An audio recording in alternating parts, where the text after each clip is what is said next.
Shout out to my girl, Michelle Bullock, who's just cut the interest rate to 3.6%, which is a positive thing. Is it a positive thing? Because when they cut it, inflation went up. Excuse me, sir.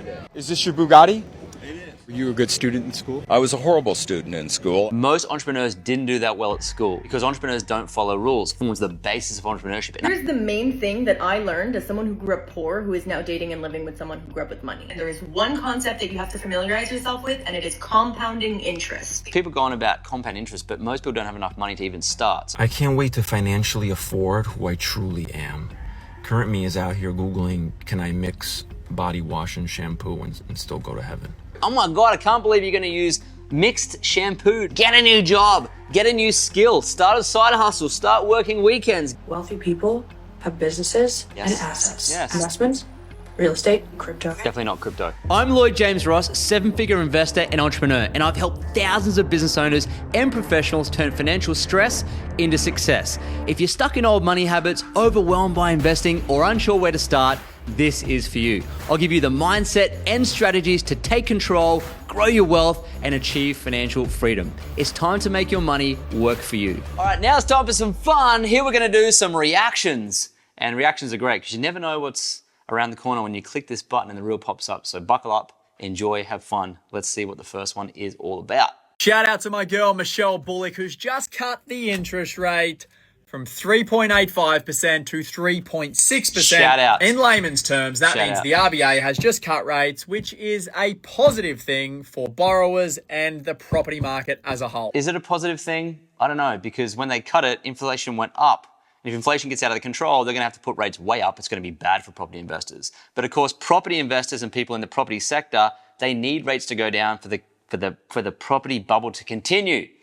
So it's not ideal. It's a little bit of relief for those that have a mortgage, but at the same time, it's not good for inflation. So obviously, to the man with the hammer, every problem looks like a nail. But when I see people doing dances on TikTok, not suggesting that Jack's doing that, but if we're celebrating a small 25 basis point cut, come on, it's crazy. And I think it's gonna go up and on hold because inflation just went way up this week. So let's see. Here we go, next one. I'm here in the studio. I just finished doing a podcast, and of course, the first thing I looked at was the RBA's decision at 231. That the RBA has decided to drop interest rates. Hurrah, great. Hurrah, great. Everyone's so happy. Even Mark, he's like, I saw Mark do a dance actually when they did a cut recently as well. He's like, oh, quarter rate. The second thing, when you read that what the RBA had to say around the rate reduction, they keep talking about uncertainty in terms of whether or not inflation is going to go up or down for the future. Well, there's no uncertainty anymore, is there? Because inflation went way up. So that's why they're probably not going to keep cutting rates, I'd imagine. If they do, I mean, they're just going to create stagflation. It's going to be pretty bad. But it's right on everyone's, like it's, Mark Boris is talking about this too. So at least he's like, inflation may raise its head, and it has. So there you go. This RBA rate cut's so popular. It's a big thing. Let's go, what's next? What's happening next? Here's the main thing that I learned as someone who grew up poor, who is now dating and living with someone who grew up with money. I've said it before and I'll say it again. Investing is not for the rich, it's how you get rich, because rich people don't work for their money in time. They use their money to create more money. Don't wait until you're rich to invest. Invest now to get rich. Correct. There is one concept that you have to familiarize yourself with, and it is compounding interest. Well, there's probably two concepts.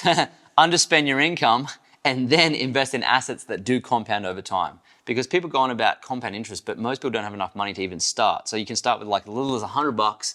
You got to invest it in assets and let the assets grow over time and not touch it. So it requires more than one concept. It requires understanding compound effect. It requires you to underspend your income, which is managing your ego. And it also requires you to have discipline to leave it in place. So there's probably 3 things you need to do that. But I agree with that. I can't wait to financially afford who I truly am. Because this is the budget version of me right now. I'm not actually so casual and laid back. I'm just underfunded for my vision. I'm underfunded. My dream lifestyle costs a lot of money that I don't currently have. You know, I'll be waking up at 9 a.m., have a cappuccino on my balcony overlooking the sea, you know, work out, shower. It's pretty good. Some cologne. But in reality, I'm waking up in fear. You know, I'm having bread and water. Holy shit. And I'm spraying, you know, vaguely citrus scented body spray from like the 7th grade.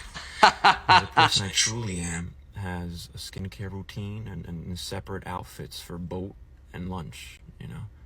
Current me is out here Googling, can I mix body wash and shampoo and still go to That's pretty brutal. I mean, yeah, maybe there are people living like that, and that's definitely not who you can truly become. Yeah. If this guy's telling the truth, and he's probably not, because he's got a lot of followers, he's probably living his ideal life, actually. He's pretty funny, though. Yeah, if you're mixing your shampoo to save money, then you need to get more income, straight up. And income is your greatest wealth building tool, which means get a new job, get a new skill, start a side hustle, start working weekends, get after it. Oh my God, I can't believe you're going to use mixed shampoo to save money. If it's that bad, you need to work more. I don't know what you've been doing. Not working. Well, you're undervaluing yourself. So it's time for you to become truly who you are financially by increasing your income. Just quickly, if you're ready to take control of your finances but feel stuck on where to start, I have a solution. My book, Money Buys Happiness, simplifies investing and wealth building with practical steps to help you achieve financial peace. Get your copy via the link in the show notes and let's get your money working for you. Now back to the episode. Excuse me, sir. Sir, is this your Bugatti? And what did you do to be able to afford a Bugatti? Yeah. 1 second. We have one of the biggest media channels in the entire world. We grew a channel to 10 million followers. Could we get 1 quick minute with you? One of my friends. What's that? I think you interviewed one of my friends. We interviewed one of your friends? Yes, I'm an entrepreneur. I'm an entrepreneur. How many businesses do you own? I've owned several over the past few decades. Yeah. Wow. You could interview you for 1 minute real quick?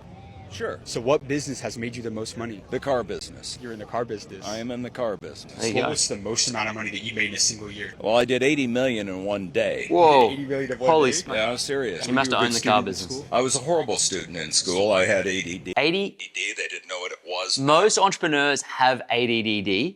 Most entrepreneurs didn't do that well at school because entrepreneurs don't follow rules. I didn't do that well at school, and I think I have ADD, some form of it. And so I think that I need to do exciting things and take risk, and I think that's probably what forms the basis of entrepreneurship. And I don't like authority. And so I dare say it's the same, although I haven't done an $80 million day. I would think he owned the business, which is it's amazing. What's a lesson about business you'd give to somebody that they will not be taught in school? The world will teach you if you listen. You see, the difference between Elon Musk launching rockets all the time that blow up and he learns from everyone, or Boeing waiting 5 years to put up one perfect that then doesn't work, the difference is don't be afraid to take a chance. If you don't swing, you'll never hit a home run. You'll miss 100% of the shots you never take, but it's speed to mistake that wins. So go out there and make fast mistakes, not catastrophic ones, but ideations.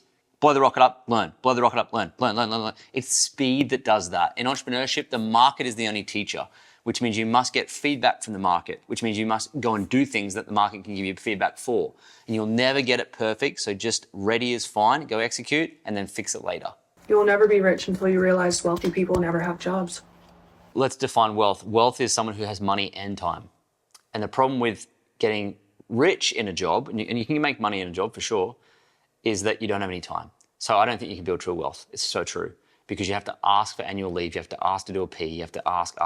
You have to ask permission a lot. Not every role, but a lot of roles. And you have to be there in a place. You have to earn active income. It's not a pipeline income. It doesn't continue going when you stop going to work. So to be wealthy, which means time and money, I 100% agree. You need more than a job, you need to own a business. In fact, business first, then buy assets. So if your business fails, your assets will continue to pay you beyond any time you work. That's financial independence. Wealthy people have businesses and assets. Yes. Assets, investments, real estate, digital assets, now like courses and ebooks. Yes, that's more of a business. Such as investments as in investing in franchises or just literally crypto or stock market. Okay? Definitely not crypto. But you could invest because you want cash flow.